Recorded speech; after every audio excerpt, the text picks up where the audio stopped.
त्यांना आता ते ज्योतिषशास्त्र कळत असलं तर माहीत नाही. वाद सगळे मिटलेले आहेत, वाद सगळे संपुष्टात आलेले आहेत. आम्ही एकत्रित एक दिलानं या निवडणुकीला सामोरं जाणार आहोत. 470 म्हणणं आहे. सर्वोच्च न्यायालयाच्या वरती कोणीच नाही आहे. सर्वोच्च न्यायालयाचा मान राखूनच या सगळ्या प्रक्रिया सुरू आहेत. 90 दिवसामध्ये चौकशी पूर्ण करा आणि निवडणूक घ्या, हाच आदेश सर्वोच्च न्यायालयाचा आहे. आणि मला वाटते त्याच धर्तीवर राज्य शासनानं हे आदेश काढलेले आहेत. तर 90 दिवसामध्ये ठराव एकत्रित करणं, निवडणूक तर होणार नाही 90 दिवसाच्या आधी, परंतु या 90 दिवसामध्ये पात्र संस्था त्यांचे ठराव एकत्रीकरण करणं, अपात्र संस्था बाजूला काढणं, या सगळ्या प्रक्रिया करायला काय अडचण आहे असं मला वाटत नाही. आता ते म्हणत असतील निवडणूक होणार नाही तर मला त्याची कल्पना नाही आहे, परंतु राज्य शासनानं जे परिपत्रक काढलेलं आहे त्यानुसार ही प्रक्रिया सुरू झालेली आहे आणि योग्य वेळी निवडणूक होईल. असं एकूणच हलाल प्रमाणपत्राकडे तुम्ही कसं बघता? या बाबतीत मला म्हणजे आता त्याबद्दल काय बोलता येणार नाही, कारण नेमकं कशासाठी हे सर्टिफिकेट घेतलेलं आहे, त्याची आवश्यकता होती का? जर जे स्टेटमेंट मुश्रीफ साहेबांनी दिले की परदेशात जर प्रोडक्ट पाठवायचे असतील तर हलाल सर्टिफिकेट लागतात, याची मला कल्पना नाही आहे लागतंय किंवा नाही, त्यामुळे त्यावर बोलणं योग्य होणार नाही. माझंही हेच म्हणणं आहे की सहकारात यापूर्वी कधीही सत्ताधारी पक्ष विपक्ष असे कधी पक्षांचे पॅनल होत नव्हते, परंतु 5 वर्षापूर्वी महाविकास आघाडीनं तेच केलं ना. इथं तुम्ही बघितलं तर त्यावेळेच्या बातम्या माझ्याकडे पेपर कटिंग्स आहेत सगळे, त्यावेळेच्या बातम्या सगळ्या आहेत. कशा पद्धतीनं त्यांनी महाविकास आघाडीचं पॅनल झालं पाहिजे या दृष्टिकोनातून सगळ्या आमदारांना सगळ्या मंत्री महोदयांना वेटीस धरून ते पॅनल झालं होतं. नाहीतर इथं स्थानिक पातळीवर जर निवडणूक झाली असती तर हा दूधसंघ कधीच माडिक साहेबांच्या ताब्यातून गेला नसता आणि सुरळीत आणखीन त्याचं नावलौकिक झालं असतं. पक्ष गेल्या 5 वर्षामध्ये त्यांची सत्ता गोकुळ दूध संघावर होती. शेवटचा 1 वर्ष जर सोडला ज्याच्यामध्ये काही परिस्थिती निर्माण झाली आणि मग नावेद मुश्रीफ यांना चेअरमन पद देण्यात आलं, परंतु त्याच्यापूर्वी सगळा कारभार हा माजी पालकमंत्र्यांच्याकडेच होता. त्यात काय झालेले घोटाळे आहेत, काय भ्रष्टाचार आकडे आहेत, ते सगळं जग जाहीर आहे. आज ते काही जरी म्हणत असतील, आज काल त्यांचं स्टेटमेंट मी पत्रकार परिषद बघितली की यापूर्वी मुख्यमंत्री किंवा वरिष्ठ नेते कधी सहभाग घेत नव्हते. वस्तुस्थिती आहे, कारण 25 वर्ष माडिक साहेबांच्या ताब्यात दूध संघ असताना पारदर्शक कारभार होता, त्यामुळे कोणाचा हस्तक्षेप करण्याचा प्रसंग किंवा प्रयत्न झाला नाही किंवा प्रसंगी आला नाही. परंतु गेल्या पंचवार्षिकला माननीय मुख्यमंत्री महाविकास आघाडीचे ठाकरे साहेब होते, त्यावेळी त्यामध्ये हस्तक्षेप झाला, नाहीतर यांचं पॅनलच त्यावेळी झालं नसतं. मोठ्या प्रमाणात या सगळ्या नेत्यांना एकत्रित करण्याचं काम त्यांच्या खेळीनंच ते झालेलं होतं. आणि आता जर ते म्हणजे ठीक आहे, त्यांनी आता लोकशाहीमध्ये निवडणूक लढवण्याचा अधिकार त्यांना आहे, त्यांनी पॅनलची घोषणा केली, ती नेहमीची पद्धत आहे त्यांची, ते करू देत. परंतु मी आपल्याला एवढंच सांगेन की त्यांचा 4 वर्षाचा कारभार या सगळ्या दूध संस्थांनी बघितलेला आहे. त्यांचा महापालिकेतला कारभार 15 वर्ष कोल्हापूरकरांनी बघितला, म्हणून कोल्हापूरमध्ये सत्तांतर झालं आणि आता महायुतीची सत्ता आमची आलेली आहे. त्याच पद्धतीनं यावेळी त्यांनी कितीही प्रयत्न केला, किती त्यांच्याकडे एकच अस्त्र आहे ते म्हणजे विटामिन एम, त्यांनी कितीही काय प्रयोग केले तरी गोकुळचा निकाल महायुतीच्या बाजूने होणार. आणि ज्या पद्धतीनं राजाराम कारखान्याचा 21-0 निकाल झाला, ज्या पद्धतीनं आमच्या भीमा कारखान्याचा त्यांनी खूप प्रयत्न केले, खूप खर्च केला, 15-0 असा निकाल झाला, त्याच पद्धतीने गोकुळ दूध संघामध्ये सुद्धा 25-0 असाच निकाल होणार आहे.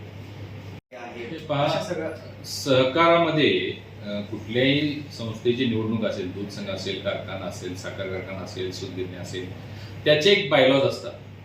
त्या बायलॉजनुसार पात्र सभासद होण्यासाठी ज्या अटी असतात, आता गोकुळमध्ये बऱ्याच काही अटी होत्या. 3 वर्षापूर्वीचं सभासदत्व असलं पाहिजे, रोज 50 लिटर दूध ते झालं पाहिजे, वर्षाला एक ठराविक कोटा ते झाला पाहिजे. ह्या सगळ्या ज्या गोष्टी आहेत, या सगळ्याची पूर्तता झाली तरच तो मतदानास पात्र होत असतो. मध्यंतरी मुंडे साहेब ज्यावेळी त्यांना याचा चार्ज दिला होता राज्याचा, त्यावेळी त्यांनी या काही संस्थांची चौकशी लावली होती, काही संस्था अवसानात काढल्या होत्या, त्याची SIT चौकशी सुरू होती. आता हे सगळं पारदर्शकपणानं सरकारचं काम चालू होतं, त्याच्यावरती वेगवेगळ्या कमिट्या नेमलेल्या होत्या.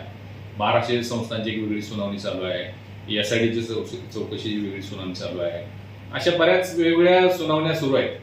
आता मी सांगितल्याप्रमाणे निकषात जे बसणार नाहीत ते अपात्र होतील. आपण जरी म्हटलो आमच्या संस्था आहेत आम्हाला पाहिजे, तरी कोणतरी तक्रारदार असला, एकाही सभासदाला तेच महत्व आहे आणि संचालकांनाही तेच आहे, चेअरमननाही तेच अधिकार आहे. त्यामुळे कुठल्या काही संस्था सभासद जर कोर्ट मॅटर केला असेल किंवा अशा पद्धती चौकशीला त्यांनी प्रयत्न केला असेल तर चौकशीमध्ये ज्या या निकषात बसणार नाही त्या या निवडणुकीला पात्र होतील असं मला वाटत नाही. एका बाजूला तुम्ही या सगळ्या तयारीला जो काही वाद होता तो संपलेला आहे का? कारण शिवाजी पाटील यांनी भूमिका घेतलेली होती की मुश्रीफ विरहित गोकुळ आम्हाला हवा आहे, त्यामुळे आम्ही त्यांच्यासोबत जाणार. हे पहा, प्रत्येकाची आपापल्या भूमिका या निवडणुकी संदर्भात आहेत. माननीय आमदार शिवाजीराव पाटील हे आमचे भारतीय जनता पार्टीचेच घटक आमदार आहेत. त्यांना त्या भागामध्ये राष्ट्रवादीच्या किंवा काँग्रेसच्या मंडळींच्याकडून झालेल्या नुकत्याच निवडणुकांमध्ये ज्या अडचणी निर्माण झाल्या होत्या त्यामुळे स्वाभाविकपणानं त्यांनी त्यांची ती भूमिका मांडलेली आहे.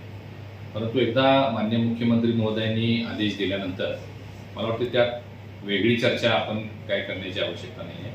ते सुद्धा या सगळ्या प्रवाहामध्ये सामील होतील. ज्या पद्धतीने शिवाजीरावांनी आपली भूमिका मांडली, आपण पाहिलं असेल की राष्ट्रवादीचे काही नेते मंडळी म्हणजे राष्ट्रवादीचे प्रमुख लोक मुश्रीफ साहेबांचे उजवे हात डावे हात यांनी सुद्धा काही तक्रारी करण्याचा प्रयत्न केला 2-4 दिवस. आणि तक्रारी कुठल्या? माडिक साहेबांच्या काळामध्ये दूध टँकरचे दिलेले ते बिलं त्याची चौकशी करा, 25 वर्षाची चौकशी करा, विनाकारण वितृष्ट निर्माण करण्याचं काम केलं.